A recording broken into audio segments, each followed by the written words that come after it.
উপস্থাপনা ও পরিচালনায় কৃষি, খামার ও উন্নয়নমূলক অনুষ্ঠান সোনালী দিন। সৌজন্যে পেট্রোকেম বাংলাদেশ লিমিটেড।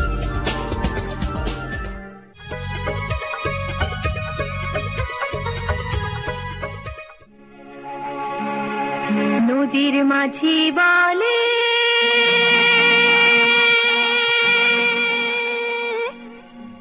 এসো নবী, মাঠের কবি বলে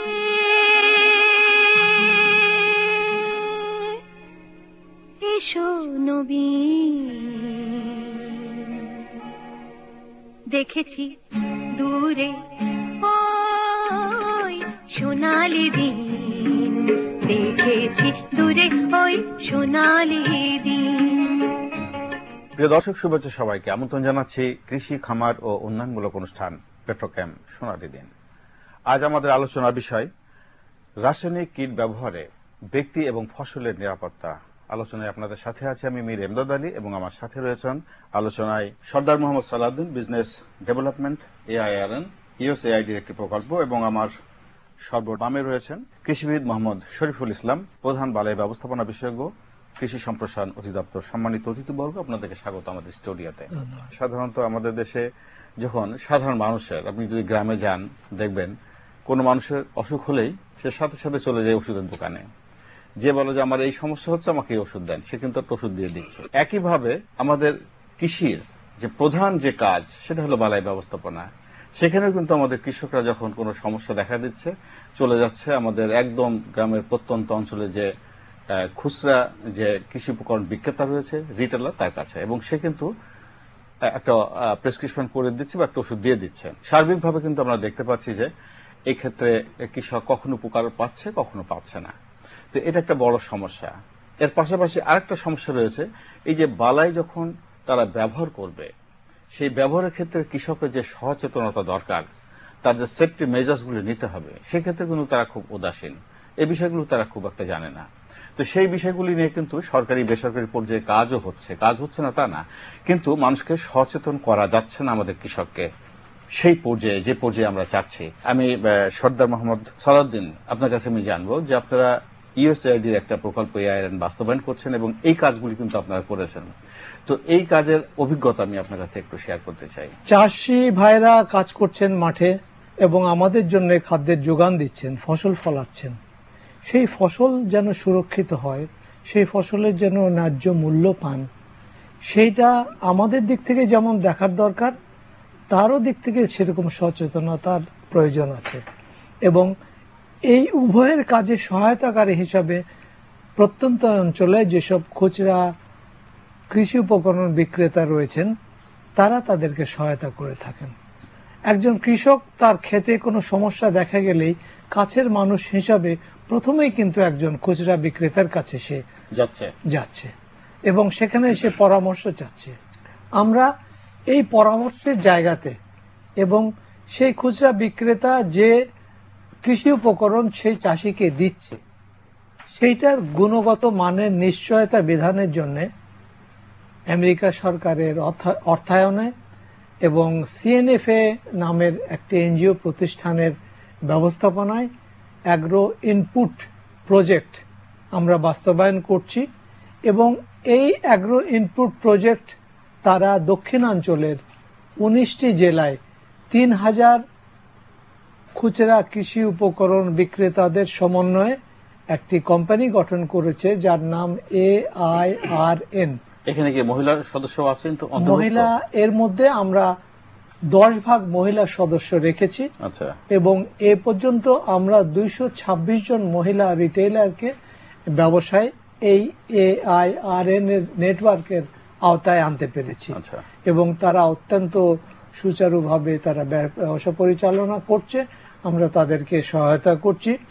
তবে প্রথমে যে কথাটা বলেছি এবং আপনার প্রশ্ন যেটি ছিল যে এই চাষি ভাইরা তাদের সুরক্ষা জায়গাটা কিভাবে নিশ্চিত হতে পারে, আমরা সেটা AIRN এর মাধ্যমে যে এই খুচরা বিক্রেতাদের যে সংগঠিত করেছি, তাদের যে আমরা প্রশিক্ষণ দিয়েছি এবং তারা আমাদের কাছে প্রতিজ্ঞাবদ্ধ যে তারা জেনে অথবা না জেনে কোনোভাবেই তারা ভেজাল কোনো কৃষি উপকরণ বিক্রি করবে না।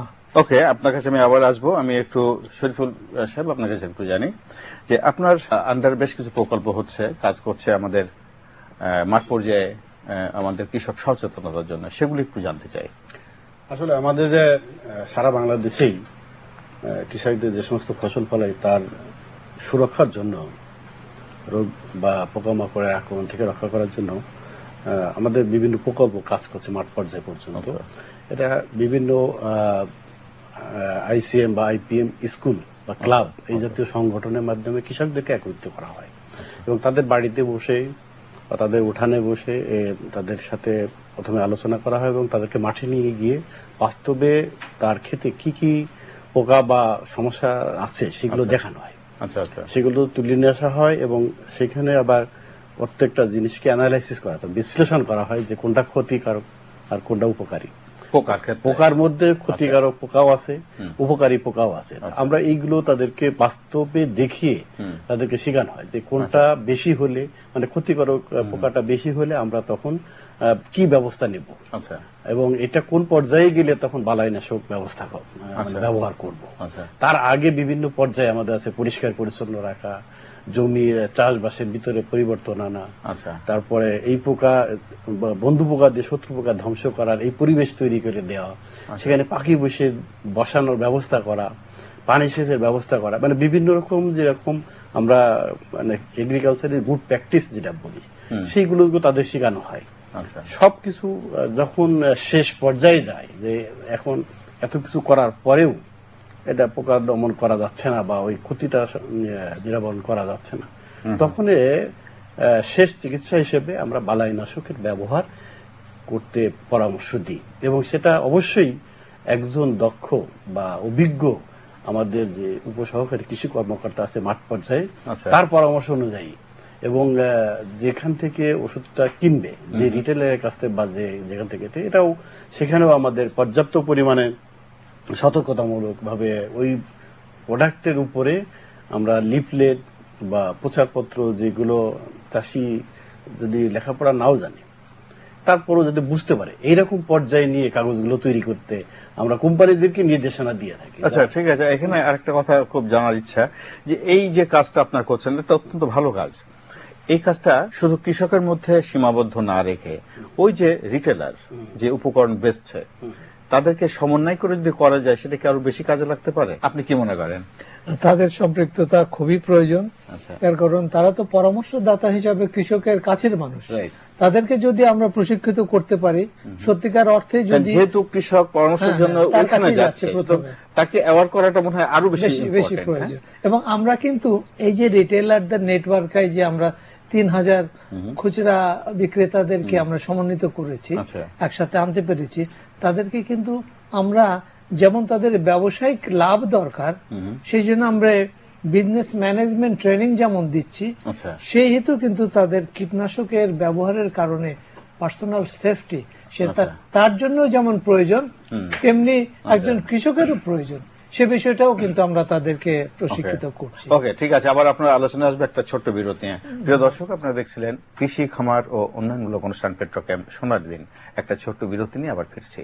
দর্শক, আপনারা দেখছিলেন কৃষি, খামার ও উন্নয়নমূলক অনুষ্ঠান পেট্রোক্যাম সোনালী দিন। আমরা আবার আলোচনায় ফিরছি। শরীফুল ভাই, আপনার কাছে আবার আপনি প্রশ্ন নিয়ে আসছি। সেটা হচ্ছে যে আপনি একটু আগে বলেছেন যে কীটনাশক ব্যবহারের জন্য আমাদের মাঠ পর্যায়ে কৃষি উপসহকারী কৃষি কর্মকর্তারা কাজ করছেন। একটা তথ্য কি দেয়া যায় যে আমাদের দেশে কি পরিমাণ বালাই আমরা কীটনাশক ব্যবহার করছি এবং অন্যান্য দেশে আরো উন্নত দেশ আমাদের থেকে তারা কেমন ব্যবহার করে একর প্রতি বা হেক্টর প্রতি, এরকম কোন তথ্য কি আপনার কাছে আছে? উন্নত দেশে আমরা দেখি যে প্রতি হেক্টরে, তার মানে আমাদের প্রায় 7.5 বিঘার মতো জমি আসে, এরকম জমিতে তাইওয়ানে ব্যবহার করে 17 কেজি কীটনাশক। আচ্ছা। আর চায়না ব্যবহার করে 13 কেজি কীটনাশক। আচ্ছা। জাপান ব্যবহার করে প্রায় 12 কেজি কীটনাশক। এইভাবে আমরা যদি আমরা কত করি, আমরা যদি 20 জনের তালিকা করি এর মধ্যে আমরা নাই। আচ্ছা, তার মানে আমরা অনেক কম ব্যবহার করি। আচ্ছা, মানে এই ব্যবহারের দিক থেকে আমরা অনেক কম ব্যবহার করি। তাতে মনে হচ্ছে যেন আমরা বোধহয় সেফ সাইডে আছি। কিন্তু যখন এই বিদেশে ইউরোপিয়ান ইউনিয়ন আমাদের সবজি কিন্তু যাচ্ছে না, ওদের সবজি কিন্তু যাচ্ছে, আমাদের সবজি মাঝে মাঝে আটকে দেওয়া হচ্ছে। এর কারণ হচ্ছে আমরা ওই সঠিকভাবে এই ব্যবহারটা করছি না। আচ্ছা, আমরা যে এখানে আমরা নাই, আমাদের এই জায়গাটাই আমাদের সতর্কতা। আমরা তো জানি যে প্লেনে করেও বিদেশিরা স্প্রে করছে। হ্যাঁ, তাদের এক একটা জমি অত কয়েক হাজার হেক্টর, তখন তারা ইউজ করছে প্লেন, এবং তারা পরিমাণ মতোই ব্যবহার করছে যেটুকু দরকার। এবং এই যে তারা তখন এবং হারভেস্টিং কতদিন আগে করবে না সেটাও তারা মেনে চলছে, যার ফলে তাদের প্রোডাক্ট গুলো, যেগুলো উৎপাদন, যারা যে সমস্ত ফসল হচ্ছে সেগুলো কোথাও আটকাচ্ছে না। আর আমরা হয়তো না বুঝেই হোক বা যে কোনো কারণে হোক, আমরা হয়তো এই সঠিক মানে সময় মতো এবং পরিমাণ মতো আমরা ব্যবহার করতে পারছি না আমাদের ইউজের জন্য। আমি আপনার কাছে একটু জানি যে এই জায়গাটায় আমরা কিভাবে কাজ করতে পারি, কৃষককে এই বিষয়টাকে অ্যাওয়ার করতে পারি কিভাবে? আমরা কিন্তু যতটা উদ্বিগ্ন মনে করছি, আমরা এতটা উদ্বিগ্ন হওয়ার কারণ নেই। আচ্ছা, তার কারণ আপনি আশার বাণী শোনাচ্ছি এই জন্য যে খুচরা কীটনাশক বিক্রেতা বাজারে কীটনাশক বিক্রি করছে, তাদেরকে কিন্তু কোম্পানি যারা সরবরাহ করছে এই কীটনাশকগুলো, তারাও রেগুলার ট্রেনিং দিচ্ছে। এবং এখানে রেগুলেটরি মেজার হিসাবে আইনগত দিক থেকে কৃষি সম্প্রসারণ অধিদপ্তরের প্ল্যান্ট প্রোটেকশন উইং তারাও কিন্তু মাঠে কিন্তু এটা তদারক করছেন। এরপরেও চাষিদের মধ্যে কিন্তু ইদানিং সচেতনতা এসেছে। আপনি যদি এই কথাতে ফিরে যান যে একসময় ফরমালিনের এমন ব্যাপক ব্যবহার হচ্ছিল যে আমরা সবাই আতঙ্কগ্রস্ত হয়ে গেছি, কিন্তু আমরা কিন্তু সেভাবে এখন সচেতন। আমরা কিন্তু ওইটাও আগে খোঁজ নেই ফরমালিন মুক্ত আছে কিনা, এবং যারা পণ্য বিক্রি করে তারাও কিন্তু লিখে রাখে ফরমালিন মুক্ত। সেই অবস্থায় এখানে সচেতনতা খুব ভালোভাবে এখানে মানে এটা করা হয়েছে। ফরমালিন আতঙ্কটা কিন্তু আমাদের ভিতর থেকে মোটামুটি সরে গেছে। তো সেভাবে কীটনাশকের ক্ষেত্রেও কিন্তু আমাদের যেসব খুচরা বিক্রেতা ভাইরা আছেন তারাও নিজেরাও সচেতনতা হয়েছেন, কৃষকরাও সচেতন হয়েছে, এবং তারা কিন্তু সেভাবেই কীটনাশকগুলো বিক্রি এবং ব্যবহারের পরামর্শ দিয়ে থাকেন। আচ্ছা, আরেকটা বিষয় যে আপনারা যে নেটওয়ার্ক তৈরি করেছেন, এটা আপনি বললেন 3000 রিটেলারকে নিয়ে আপনার দক্ষিণ অঞ্চলে একটা নেটওয়ার্ক তৈরি করেছেন। এই যে নেটওয়ার্ক, এর উদ্দেশ্য কি? এর প্রথম উদ্দেশ্য হলো যে চাষির কাছে ন্যায্য মূল্যে কোয়ালিটি সম্পন্ন গুণগত মানের কৃষি উপকরণ পৌঁছে দেওয়া। আচ্ছা, এটাই তাহলে প্রধান উদ্দেশ্য, যে গুণগত মানের কৃষি উপকরণ চাষির কাছে সহজলভ্য করা। আচ্ছা, সেই উদ্দেশ্য বাস্তবায়নে আমরা তাদেরকে বিভিন্নভাবে ট্রেন্ড প্রশিক্ষণ দিয়েছি। তার সঙ্গে সঙ্গে আমরা সেই খুচরা বিক্রেতা এবং চাষির যে ব্যক্তিগত নিরাপত্তা, সেটাও কিন্তু আমরা দেখছি। সুতরাং কিভাবে কীটনাশক তার দোকান থেকে কিনে এটা বহন করে নিয়ে যেতে হবে, সেটা সে ওয়ার্ল্ড হেলথ অর্গানাইজেশনের কালার কোড অনুযায়ী কিভাবে কোথায় রাখবে, কোন রং হলে বোতলের গায়ে কি রং থাকলে সেটা সবচেয়ে বেশি বিষাক্ত, মারাত্মক বিষাক্ত, সেটা কিভাবে কোথায় রাখবে, সেটার ব্যবহার কিভাবে হবে, ব্যবহারের সময় তার ব্যক্তিগত স্বাস্থ্য নিরাপত্তার ঝুঁকি কতটা থাকবে, এবং সে কিভাবে ব্যবহার করবে, ফসল কতদিন পরে সেটা তুলতে হবে, এগুলো বিশদ আমরা এই নেটওয়ার্কের মাধ্যমে তাদেরকে প্রশিক্ষিত করেছি। সুতরাং আশার কথা যে প্রশিক্ষিত যে খুচরা বিক্রেতা তারা চাষিদের সঙ্গে তাদের বিক্রয় পর্যায়ে এবং তাদের পরামর্শ দানের সময় এই বিষয়গুলো তারা মনে রাখবে। ওকে, আমরা আবার আলোচনায় ফিরবো একটা ছোট বিরতি নিয়ে। প্রিয় দর্শক, আপনারা দেখছিলেন কৃষি, খামার ও উন্নয়নমূলক অনুষ্ঠান পেট্রোক্যাম সোনালী দিন। একটা ছোট্ট বিরতি নিয়ে আবার ফিরছি।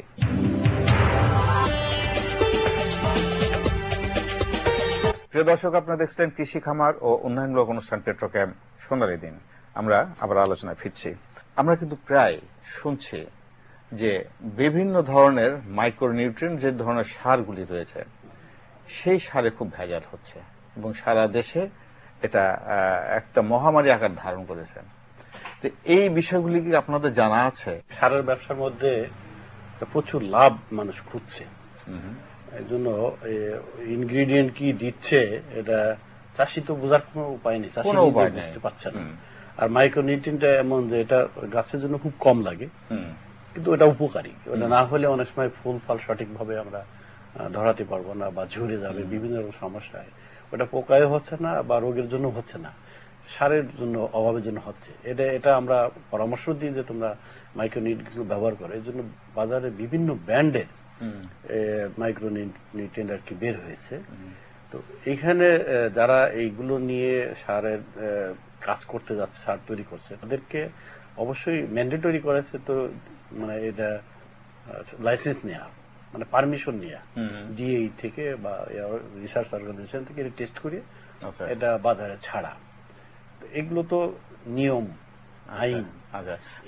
মনিটরিং করার কোনো ব্যবস্থা আছে? মনিটরিং তো অবশ্যই আমাদের রেগুলার মনিটরিং সিস্টেম আছে। প্রত্যেকটা ডিলার যারা সার কীটনাশক বিক্রি করে তাদেরকে রেগুলার মনিটরিং করা হয়। আচ্ছা, আরেকটা বিষয়, এই যে আমরা একটা সময় যখন দেখলাম যে আমরা একটু আগে ফরমালিনের কথা বললাম, ফরমালিন দেখা গেল যে যখন খুব ব্যাপকতা হলো তখন এটা নিয়ে অভিযান হলো এবং ফরমালিন টেস্ট কিট বের হলো, খুব কম পয়সায় সেটা বাজারে পাওয়া গেল। তো এই ভেজাল সার পরীক্ষার জন্য কোন কিট কি আমরা খুব সহজলভ্য করতে পারি কিনা কৃষকের জন্য? ওরকম কিট নাই, তবে এটা ভেজাল সার করার কিছু পদ্ধতি আছে, শুধুমাত্র কয়েকটা সারের জন্য। টিএসপি, ইউরিয়া, পটাশ, জিঙ্ক, তারপর বোরন, সবগুলোর জন্য নয়। এগুলো খুব সিম্পল পদ্ধতি, যেমন পানিতে ডুবিয়ে তলানি পড়েছে কিনা, এটার যে দ্রবণটা সেটা ঘোলা হয়েছে কিনা, এই ধরনের খুব সিম্পল, কিন্তু এতে পুঙ্খানুপুঙ্খানু ভাবে ধরা যায় না। আর এগুলো মনিটর করার দায়িত্ব কিন্তু একজন ফার্টিলাইজার ইন্সপেক্টর নামে ডিইতে একটা ক্ষমতা প্রদত্ত কৃষি কর্মকর্তা রয়েছেন, যিনি এগুলো দেখে থাকেন, এবং শাস্তির বিধান রয়েছে। এবং এর সঙ্গে আরো জিনিসটা যেটা আমাদের প্রজেক্টে আমরা চেষ্টা করেছি, সেটা হলো যে আমরা প্রথমত তারা প্রতিজ্ঞাবদ্ধ, অঙ্গীকারবদ্ধ, তারা ভেজাল সার বিক্রি করবে না।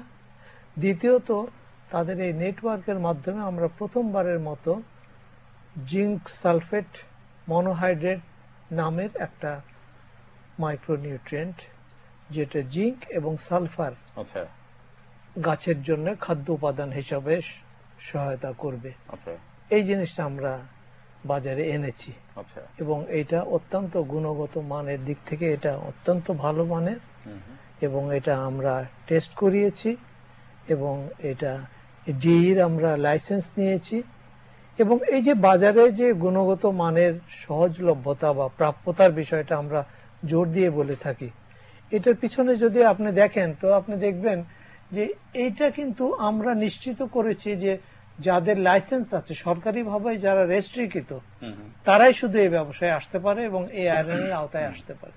আপনি বলেছেন যে আপনাদের একটা নেটওয়ার্ক তৈরি করে দিয়েছেন রিটেলারদেরকে নিয়ে। এটা হচ্ছে আমাদের AIRN এর মাধ্যমে যে আপনি নেটওয়ার্কটা তৈরি করেছেন দক্ষিণ অঞ্চলে 3000 রিটেলারকে নিয়ে। তো এটা একটা পকেট সারা বাংলাদেশে। এর তো প্রয়োজন রয়েছে ধরনের নেটওয়ার্ক তৈরি করার, কারণ এই নেটওয়ার্কের মাধ্যমে ওরা প্রশিক্ষিত হচ্ছে, ওরা নিজেরা সচেতন হচ্ছে, কৃষককে সচেতন করছে। তো এটা একটা বড় কাজ। এই কাজটা কি আমাদের বাংলাদেশের অন্যান্য অঞ্চলে করার জন্য আপনাদের কোনো পরিকল্পনা থাকতে পারে কিনা বা আছে কিনা, বা এই প্রকল্প শেষ হলে আপনারা কি করবেন? আচ্ছা, এটা তো পরিকল্পনা, যেহেতু এইটা আমেরিকা সরকারের অর্থায়নে প্রজেক্টটা আমরা পরিচালিত হচ্ছে, সুতরাং এই প্রজেক্টের সীমাবদ্ধতা কিন্তু ওই দক্ষিণাঞ্চলেই। আচ্ছা, আর এর পিছনেও কারণ হচ্ছে দেশের উত্তরাঞ্চলের চেয়ে দক্ষিণাঞ্চল কিন্তু কম অনুন্নত, সুতরাং সেই জন্য সেখানে বেশি জোর দেওয়া হয়েছে।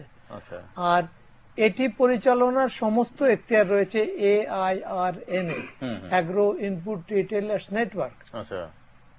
অ্যাগ্রো ইনপুট প্রজেক্ট যেটা এই নেটওয়ার্ক গড়ে দিয়েছে, তাদের মেয়াদকাল আগামী সেপ্টেম্বরে শেষ হয়ে যাবে, এই চলতি সেপ্টেম্বরে শেষ হয়ে যাবে। তখন কিন্তু AIRN একদম ইন্ডিপেন্ডেন্ট ভাবে এটা চালিয়ে যাবে। কিন্তু আমার প্রশ্ন একটা ছোট্ট আবার এসে গেল, সেটা হচ্ছে যে AIRN এর সদস্য সবাই কিন্তু ব্যবসায়ী, ওরা ব্যবসার জন্য এতটাই ব্যস্ত, ওরা কি অন্য অন্য এলাকায় এই কার্যক্রম সম্প্রসারণ করার জন্য পর্যাপ্ত সময় তারা দিতে পারবে? অ্যাগ্রো ইনপুট প্রজেক্ট থেকে আমরা চেষ্টা করছি তাদের ক্যাপাসিটি বিল্ড আপের জন্য সমস্ত ধরনের ট্রেনিং প্রশিক্ষণ সবকিছু আমরা দিয়েছি, সংগঠিত হবার যত কলা কৌশল সবগুলো শিখিয়ে দিয়েছি। এখন যেটি প্রয়োজন যে এই কোম্পানি চালানোর জন্য কিছু অর্থ সংস্থান দরকার, এবং যারা সদস্য তারা সময় দিতে পারছে না, সুতরাং তাদের এই সময় দেওয়ার জন্য একটা শক্ত সেক্রেটারিয়েট দরকার।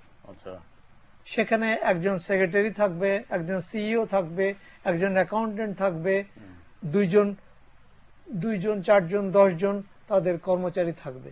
সুতরাং এই ব্যবস্থা আমাদের প্রজেক্ট থেকে আমরা করার চেষ্টা করছি। সেটা হচ্ছে প্রজেক্ট বেস বা একটা সাইড দিয়ে। আসলে ডিএ তো এটাকে সারা বাংলাদেশে এই জিনিসটাকে ক্রিয়েট করার জন্য যারা প্রডিউসার, সার যারা উৎপাদন করছে, যারা মার্কেটিং করছে, কীটনাশক যারা উৎপাদন করছে, যারা মার্কেটিং করছে, তাদের উপরে দায়িত্বই বর্তানো থাকে। আচ্ছা, যে তোমার এই প্রোডাক্ট বাজারে গেলে যেটু এটা হেলথ হ্যাজার্ড বা মানুষের স্বাস্থ্য, পরিবেশের উপরে প্রভাব, এইগুলো কি কি করতে হবে, এই যে ডিটেলদের এবং ডিলারদের এদেরকে ট্রেন আপ করতে হবে, এদেরকে পোক্ত করতে হবে। উনি যে কাজ করছেন এটা ডিএই কিন্তু সারা বাংলাদেশে এটা করছেন।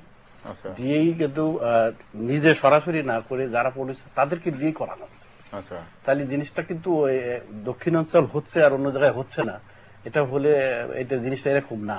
ওনারা যেটা শুরু করছেন ইন্টেন্সিভ একটা প্রজেক্ট নিয়ে, উনি বলেছেন দক্ষিণাঞ্চল অনুন্নত, এই জন্য ওখানে ওনারা প্রজেক্টটা শুরু করেছেন, অন্য অন্য জায়গায় আরো বেশি ডেভেলপ করবেন। হ্যাঁ, ওনারা করলে হয়তো যে আমরা যেভাবে প্রডিউসারকে টার্গেট দিয়ে তাদের উপর প্রেশার দিয়ে করাচ্ছেন, সেটা তাদের দায়ে সারা হয়তো সেরে যাচ্ছে।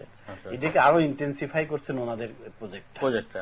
অবশ্যই আমরা সেটা চাই যে সারা বাংলাদেশের সবাই উপকৃত হোক, কৃষক সচেতন হবে, রিটেলার সচেতন হবে, আমরাও সচেতন হব, প্রত্যেকটা মানুষই যাতে সচেতন হতে পারে, তাহলে আমরা নিরাপদ খাদ্য উৎপাদন করতে পারবো। আমাদের কৃষক যারা এই সরাসরি জড়িত কীটনাশকের সাথে, যে ব্যবসায়ীরা জড়িত, তারাও কিন্তু নিরাপদ থাকবে। প্রিয় দর্শক, আপনারা দেখছিলেন কৃষি খামার ও উন্নয়নমূলক অনুষ্ঠান পেট্রোক্যাম সোনালী দিন। আজ এ পর্যন্ত, আগামী অনুষ্ঠানে আবার দেখা হবে। সে পর্যন্ত ভালো থাকুন, সুস্থ থাকুন, আল্লাহ হাফেজ। নদীর মাঝি বলে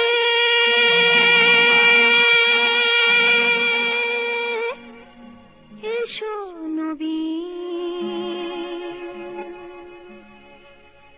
মাঠের কবি বলে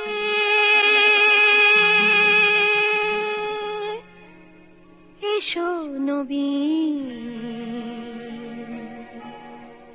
দেখেছি দূরে ওই সোনালি দিন।